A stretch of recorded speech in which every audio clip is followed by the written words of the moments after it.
Bonjour, aujourd'hui nous allons faire du filet de merlan à la charmoula.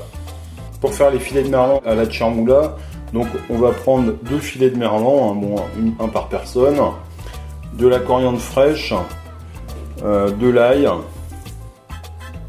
voilà, 2 gousses d'ail, et puis un mélange d'épices. Donc là on va mettre du fenouil, curcuma, du piment. Bon, après vous dosez en fonction de ce que vous aimez comme force au niveau du piment, du cumin, gingembre,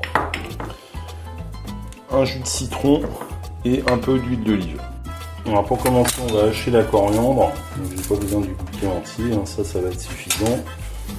Voilà, et il faut la hacher finement. Alors l'ail, on enlève la peau. Bon, là c'est de l'ail nouveau, hein, donc il n'y a pas de germe du tout, sinon si on avait on l'enlèverait. Voilà, et je presse au presse-ail. Alors maintenant le mélange d'épices, on va mettre une cuillère à café de chaque. Du fenouil, gingembre, du piment, du curcuma, du cumin, un jus de citron. Alors on le presse au-dessus d'une passoire pour mettre les pépins avec. Et pour finir, donc je mets l'équivalent de 2 cuillères à soupe d'huile d'olive. Je remue bien l'ensemble.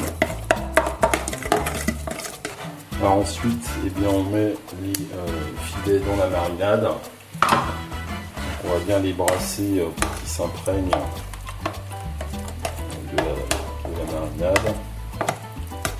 On va laisser reposer le tout 2 heures au frais.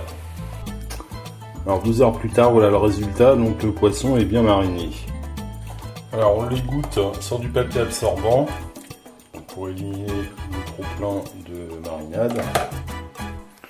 Alors ensuite on va paner les filets à l'anglaise, donc c'est à dire que pour commencer il faut mettre une assiette de farine, une assiette avec un œuf battu et une assiette de chapelure. On va tremper les filets successivement dans chaque assiette. Alors je trempe le premier filet dans la farine, dans l'œuf battu et pour finir dans la chapelure. Ok, et donc ensuite on le dépose dans l'huile bouillante. Et je fais la même chose avec mon autre filet.